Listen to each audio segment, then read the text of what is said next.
Hey folks, welcome to today's presentation. We're going to be talking about what to do when your insurer pressures you to go back to work before you're ready.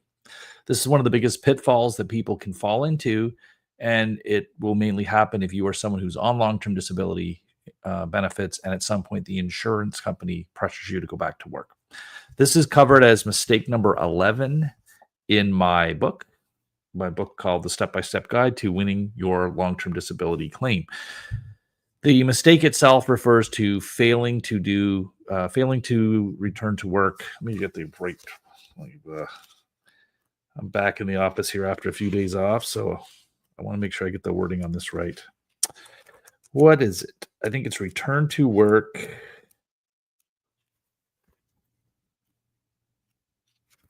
Hang with me, folks. Hang with me. Failing to make reasonable efforts to return to the workforce. There you go. That's mistake number 11 in my book. That's the last of the 11 mistakes that we've been going over in these few weeks that I've been doing this. Let's talk a bit about why this is a mistake and why this topic matters. So this topic matters because once your LTD claim is approved, your responsibilities don't stop. Most people realize the policy does require you to make reasonable efforts to return to work. Or in fact, most people don't realize they think of that as long as I have a disability that I'll be approved, but there are other obligations in the policy. One of them is that you will make reasonable efforts to return to work. It's often worded different ways, but there's something to that effect in most insurance policies. So it's a condition that an obligation that you have under the policy itself. Now, here's the kicker. Your benefits can be denied if you fail to use reasonable efforts to go back to work, even if everyone agrees that you might otherwise have a disability. Now, that does seem kind of contradictory, but this is the problem with failing to try. Sometimes there's enough evidence that you could try to return to work, and the failure to do so in and of itself can be enough to cause your claim to be denied. Now, even if your own doctor says it's too early or you're not ready to return to work, the insurer can still terminate your benefits under this clause if they have some grounds to do so, which is often their own medical advisor who has taken a contrary opinion from your doctor and is telling them that they feel like you're at least able to try to return to work. That's usually what it boils down to, that you're good enough to try, you're well enough to try.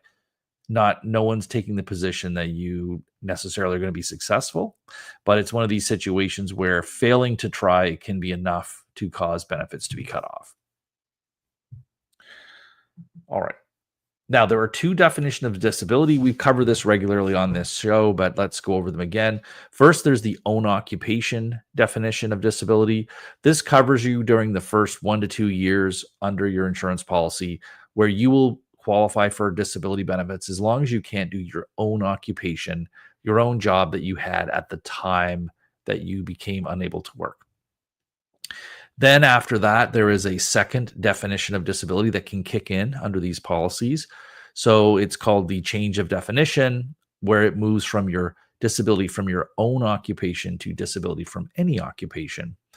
Now, that is that covers a broader scope of jobs that you maybe have to prove that you're unable to do. So it's not just your own job anymore.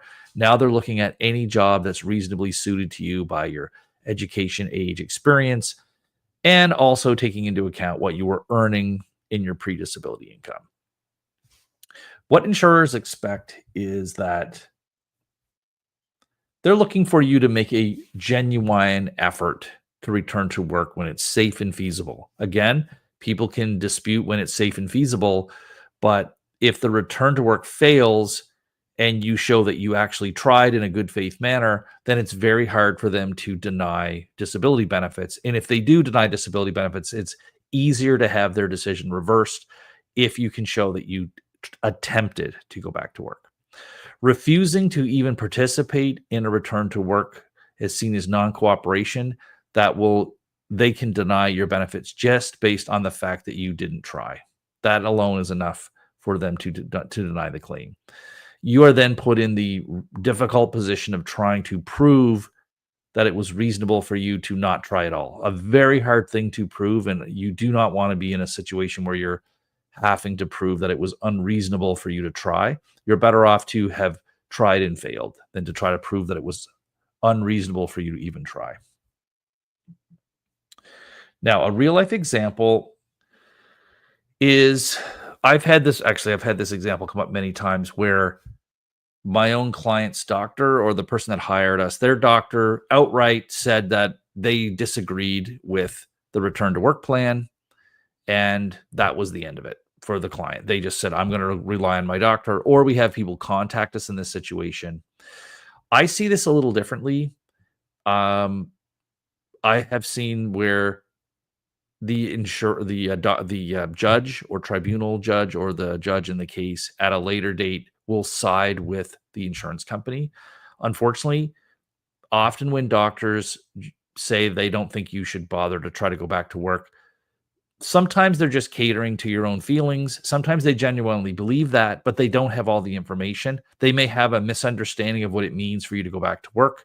What happens is if a doctor just tells you, no, I don't think you can go back to work, and you want to rely on that, later on when that doctor is questioned by the insurance company's lawyer, they'll be asked things like, well, did you know that they could go back part-time?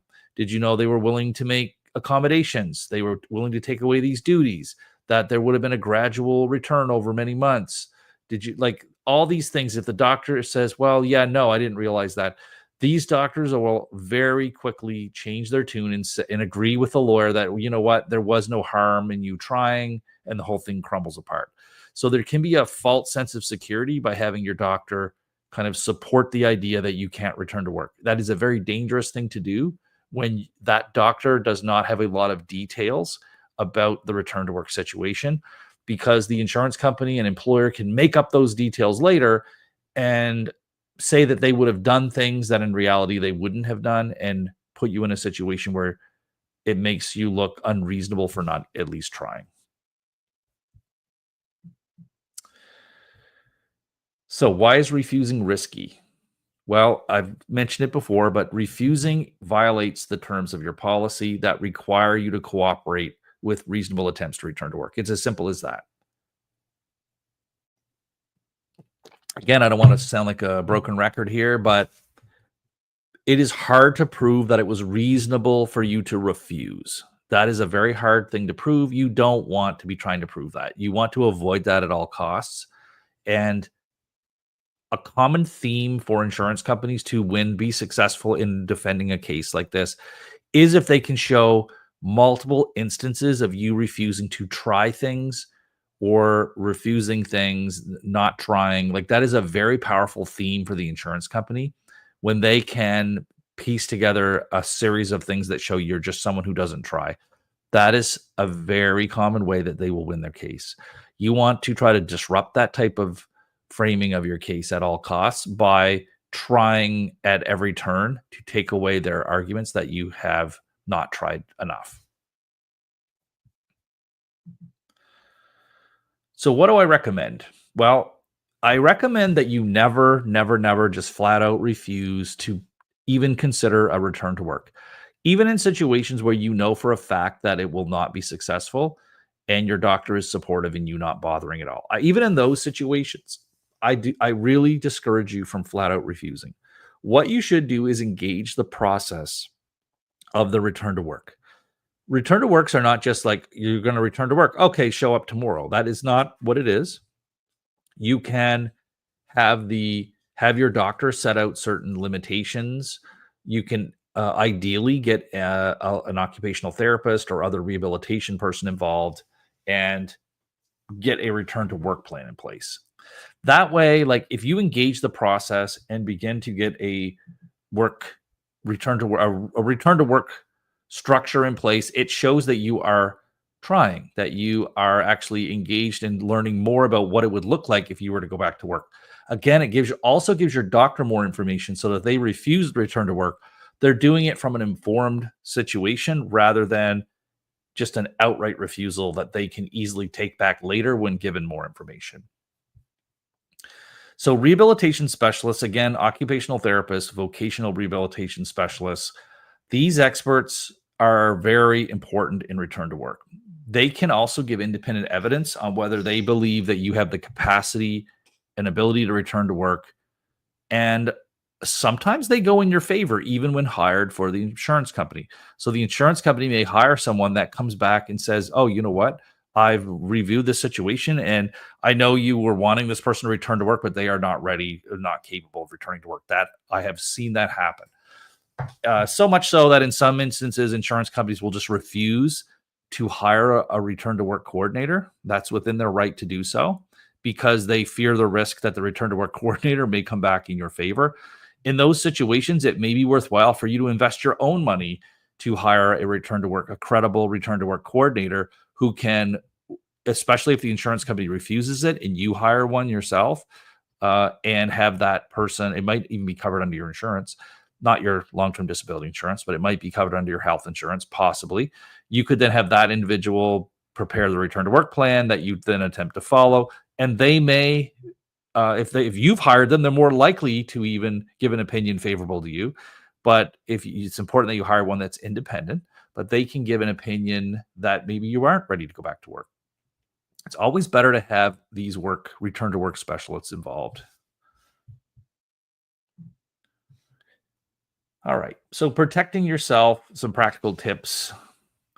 Number one, involve professionals like I've just discussed, especially if there's a lot of pressure on you to return to work. And especially if you think there are going to be problems with your employer and coordinating all this, having a professional involved really makes this process much easier.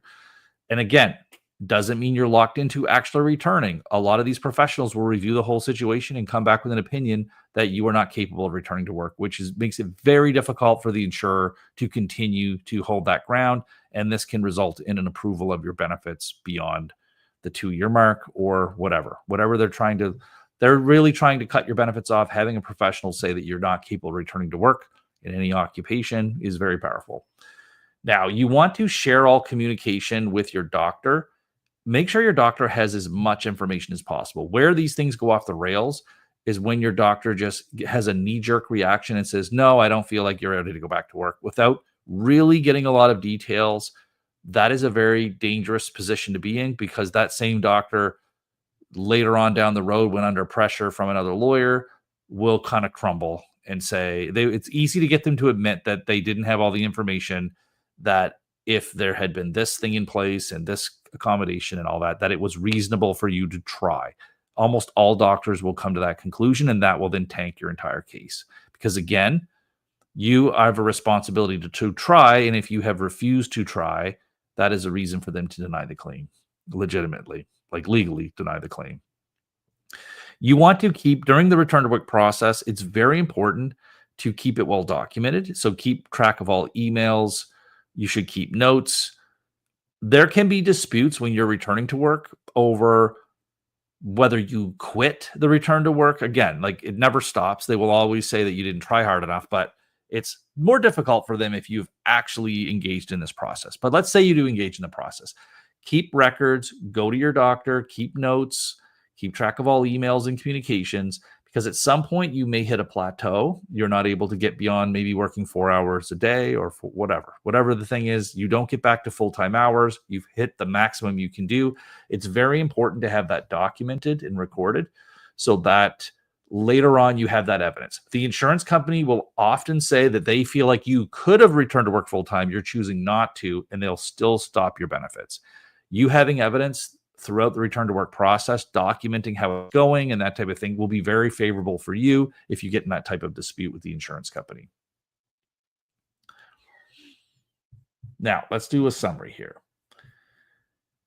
Most of all, these cases are about your credibility and believability. You will be a more believable witness and be more successful in your case if you ever have to appeal and go to court if the judge believes that you are someone who tried and did all you could do.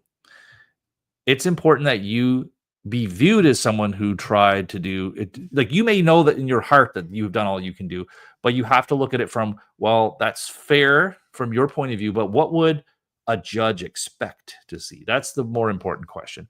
What would they expect to see in someone who they would view as credible and believable? And it will be someone who tries to return to work, even if you personally feel like it's going to be a waste of time.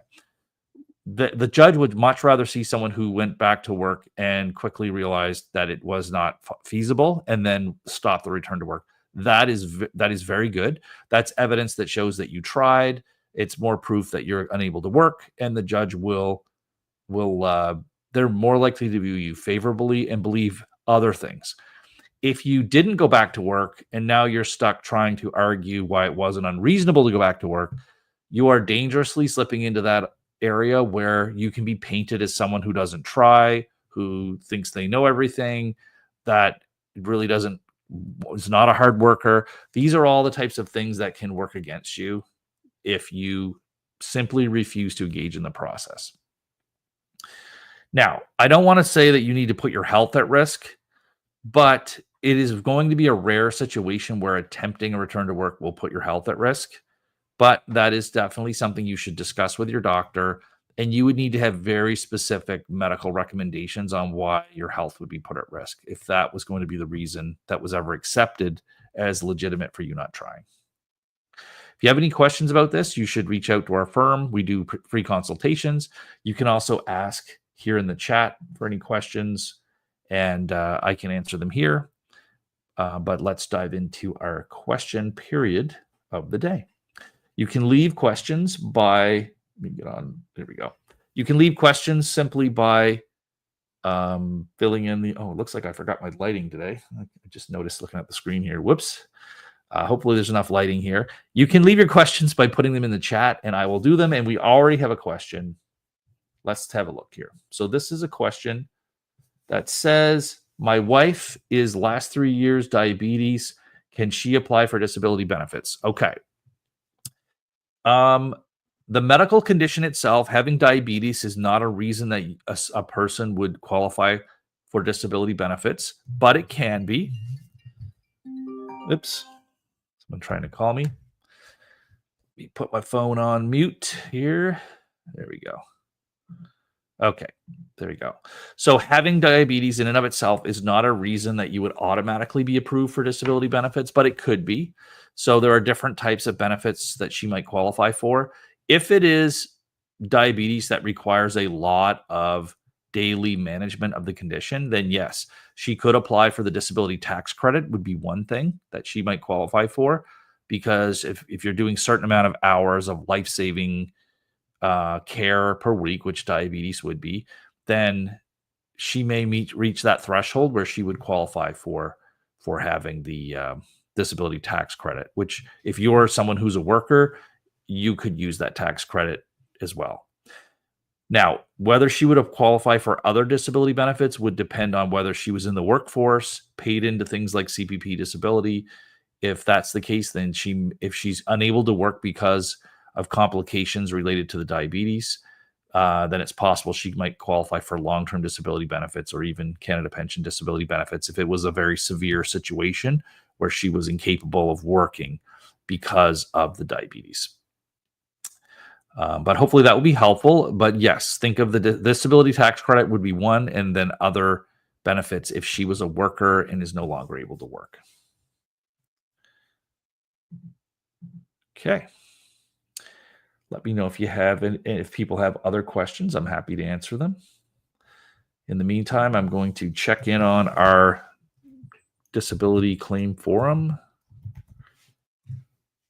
Oh, wow. We got a lot of questions here today, looks like. Let's take a look. I'm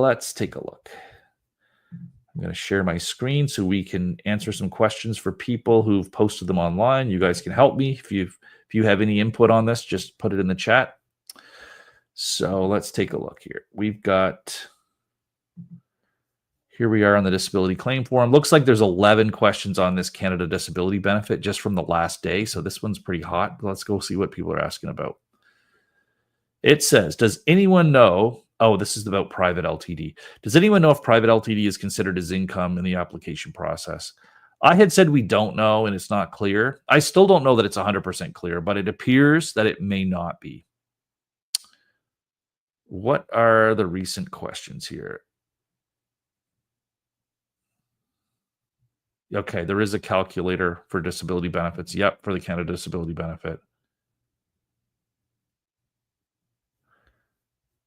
Okay, so people are saying they got their letter today. These are letters that say you should apply for the people are getting letters in the mail if they're already on the disability tax credit to apply for the Canada Disability Benefit. The Canada Disability Benefit is a new benefit that's just started this month and will be going forward. If you qualify, you get $200 a month paid from the federal government. All right, this person is saying it was the easiest application they've ever filled out. That's great. Now it's easy because the real heavy lifting is getting approved for the disability tax credit. That's the more difficult aspect of being approved for the Canada Disability Benefit.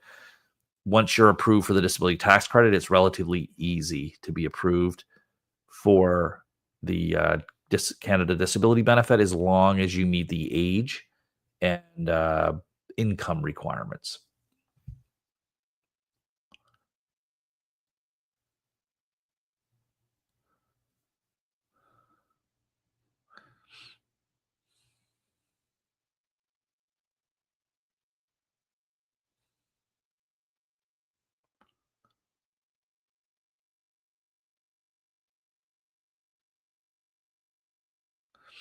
Yeah, we don't know if it's going to get. The people want to know if it's going to get clawed back.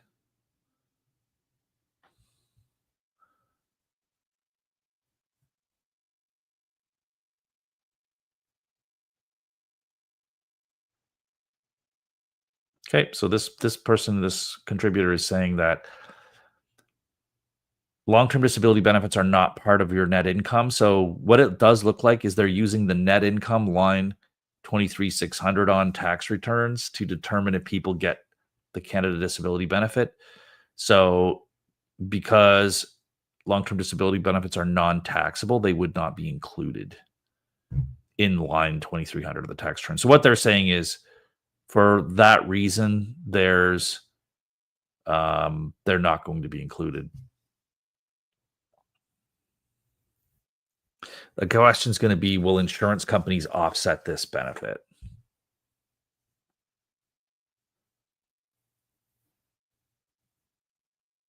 Yeah, we don't know. The insurance companies indicated they were not going to claw it back but nothing legally was written down to prevent them from doing so.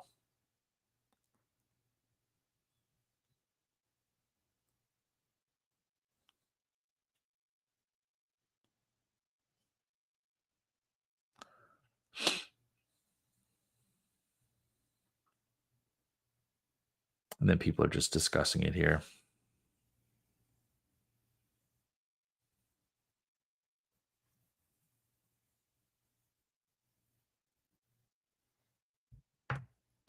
Yeah, we just simply don't know if they're going to claw it back.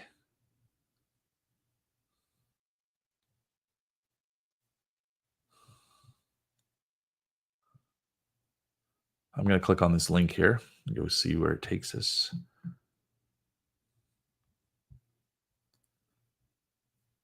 Okay, this is the benefits calculator. So we'll say we're single. Enter your net income. We'll just say it's 25,000. This is the income you made from your employment.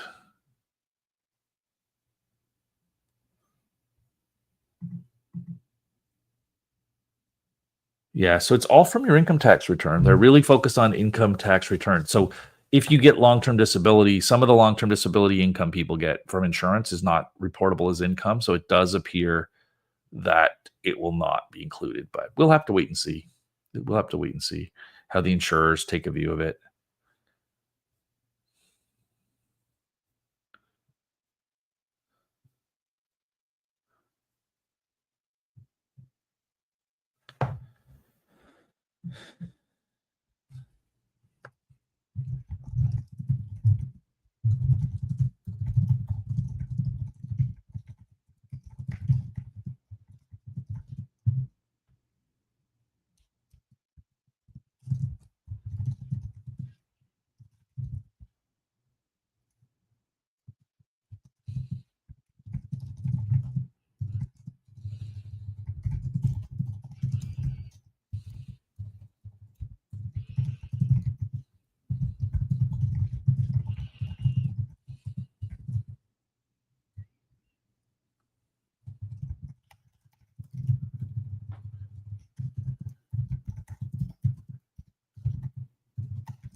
So whether any individual insurer, I'm just going to put that. Whether any insurer, we'll say will be in on the.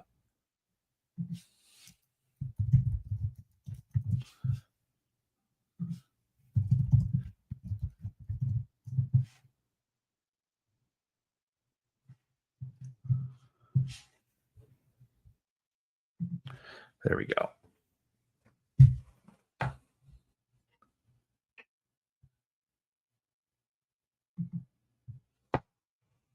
So when I say during the hearings, I think we got to say during the legislative consultation, during the.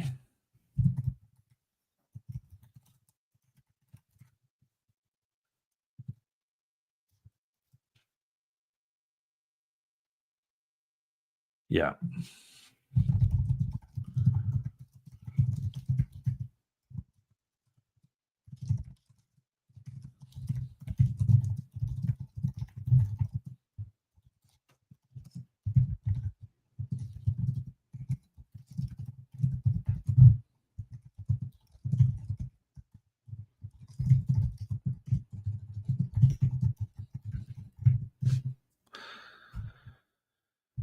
That wasn't adopted. Yeah.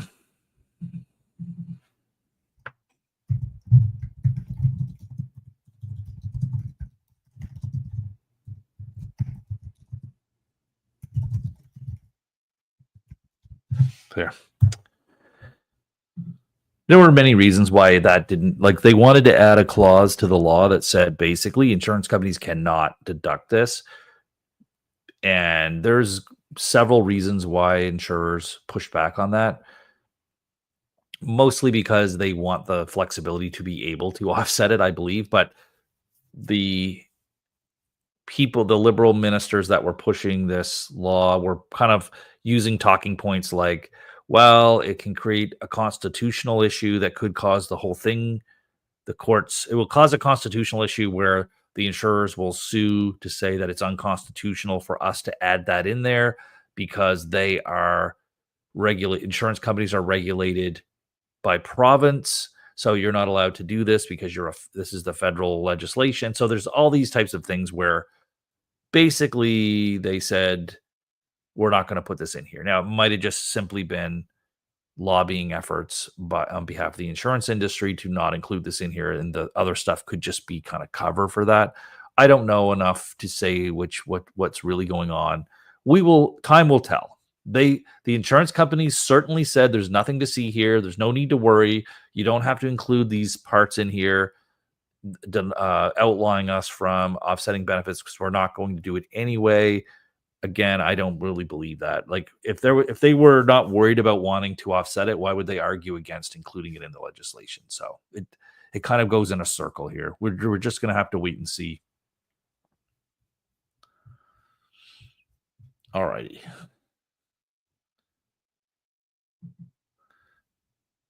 So here's a question from 5 years ago. Ooh, this is a bit long. This is a bit long, but let's take a look at it. We got some time here.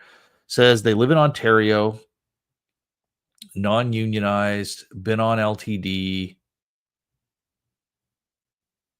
Okay, so they were employed 7 years before going on LTD. It looks like they've been on LTD for about 2 years. After 1 year, they did a return to work trial, which failed and went back on LTD. So that's what we talked about today. They actually did a failed return to work, and they tried and did reasonable efforts, and the insurer put them back on. So that was a good outcome. The insurer set up a cognitive and vocational assessment. I voiced that I didn't feel management was a good fit for me. All right. The insurance sent me a decision letter stating I do not meet the disability of any occupation. Okay. So in July 16th. So they're saying after July, you're no longer going to meet the definition of any occupation. So they've agreed this person did not meet the own occupation up to that point.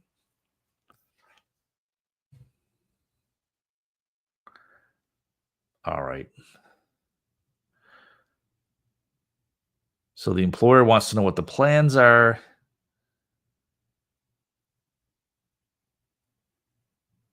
Are they in a unionized job? Okay, not unionized, right? They're in management, non-unionized.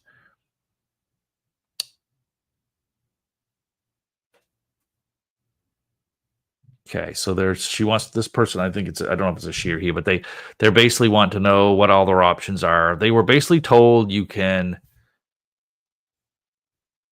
A voice that might not understand the implications.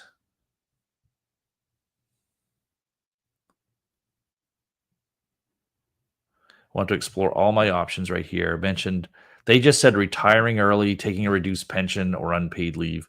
This sounds like someone who works in the federal government. I'm going to be honest, but we don't know that for a fact. They do not offer me any return to work packages, severance to leave. Yeah, they don't offer severance.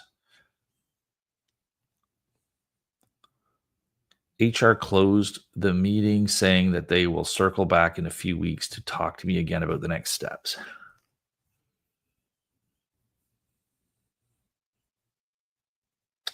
Yeah, these are complicated. These are complicated questions.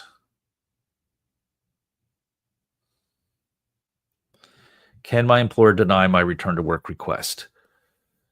The answer to that is complicated. So if you are not capable of returning to your job, the employer has an obligation to use they have grounds to try to accommodate you short of undue hardship, but that does not mean that does not necessarily include like giving you different jobs within the company or the business within the organization. It's not it'll really depend on the facts and what you're capable of doing, but they do not have to do your return to work request. If they don't agree with your return to work request, they're either going to be correct in that you're not capable of coming back, or if you're non-unionized, you may have a human rights or wrongful dismissal claim against them. Now they went to number 2 here. If they agree to return to work trial, but it fails again, what happens next? Yeah, would you have to start a new claim? Not necessarily. There is a period where you can have yeah. Let's answer these questions here. So I'm going to respond to these.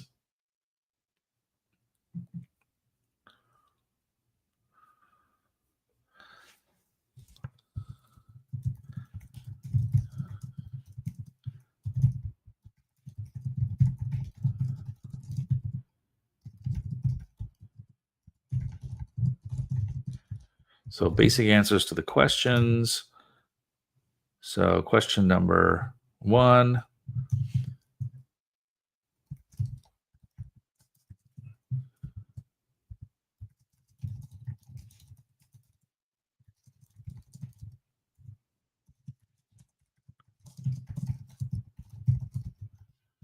So if you're non-unionized, you may have grounds for wrongful termination or disability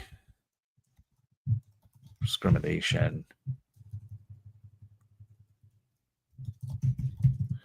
if the employer refuses to allow a return to work plan, but this is very dependent on the facts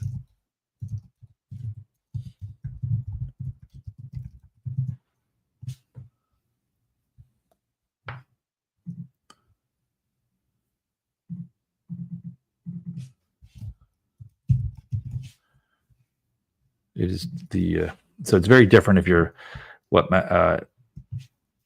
yeah.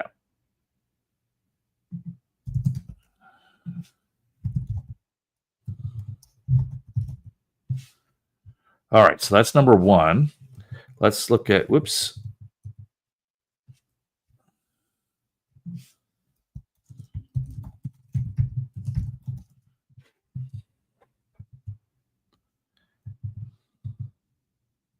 So number 2, what was their second question? If I did a return to work trial, but it fails. Okay. So if let's see here, most insurance policies have recurrence clauses that cover a situation.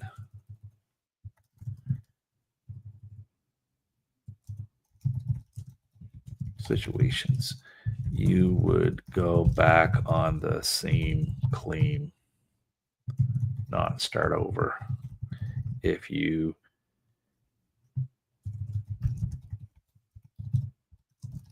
within a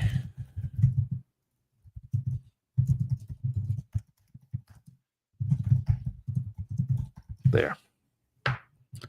3, what was the third question here? Third question was, which possible options does my employer have? I'm trying to anticipate their next move and arm myself with knowledge in order to decide how I should respond to their next meeting.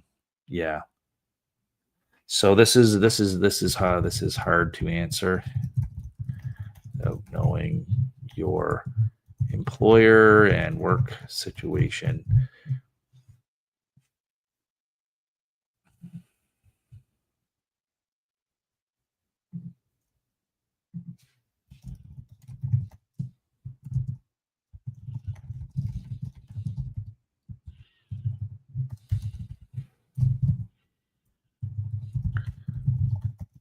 So but this is, we can answer this. When employees are returning from sick leave. So one, okay, let's say this for non-unionized, because unionized for, okay, number one, the employer can terminate the employment of the employee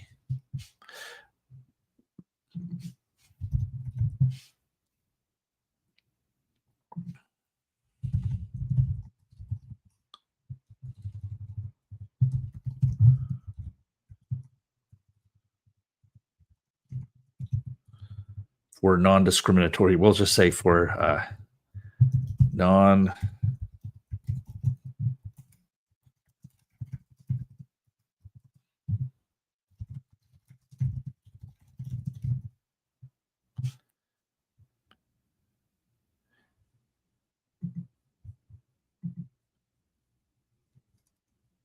so it's non and pay any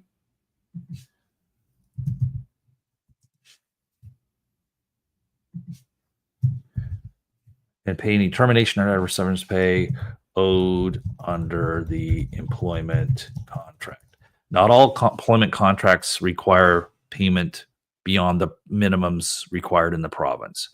So, yeah, you may just be entitled to the bare minimum under your province, which is usually like caps at about 8 weeks, but it can be more in Ontario.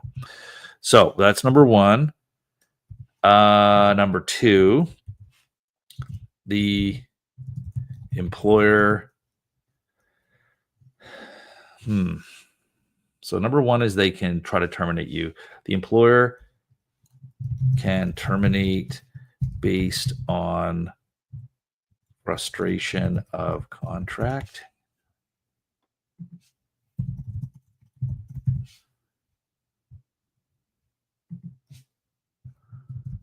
And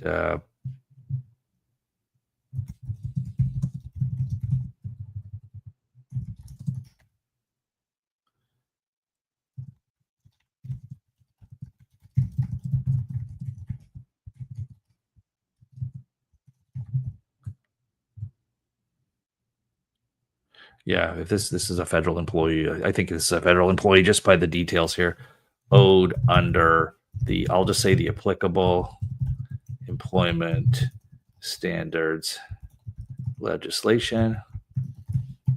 We'll just say laws. Not everybody knows what legislation is. Okay, and what is the third thing here? What was my third? I had 3 things in mind. The employer can terminate the employment of the employee for non-discriminatory reasons and pay termination pay under the contract. The employer can terminate the employment frustration of contract.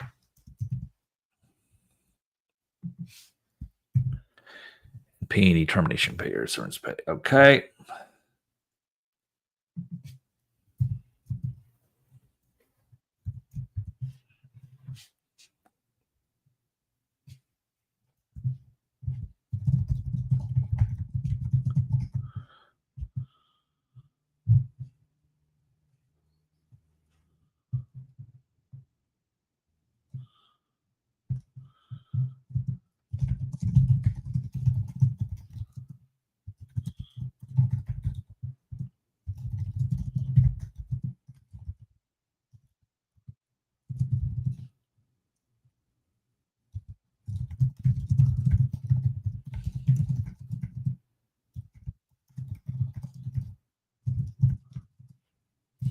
Okay, that's really the same as number 2. Yeah, these are the same.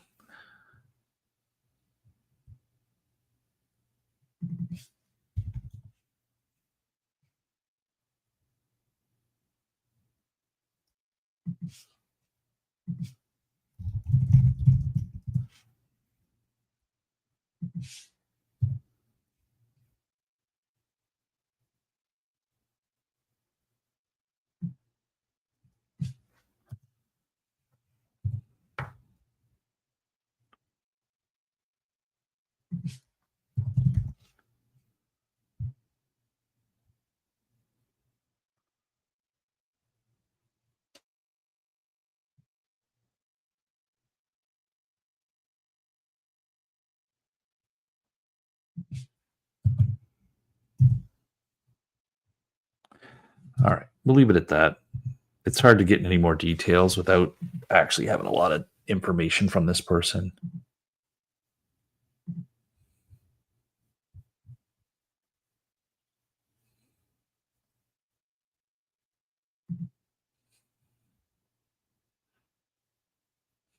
There we go. All right. Anyone else have any? I think we'll leave it there for today. Anyone else have any final questions before I call this one a day? If not, I'm going to go grab some food, and I think I got to go do some grocery shopping tonight. So head to Costco, one of my favorite places to go, believe it or not. All right, folks, we'll see you back here tomorrow. Then I'll be off again on Thursday and Friday. So we've got a short week this week. I'll be back tomorrow. Off. No show Thursday, Friday. We'll be back again on next Monday. Wish you all the best. Have a good one. Take care.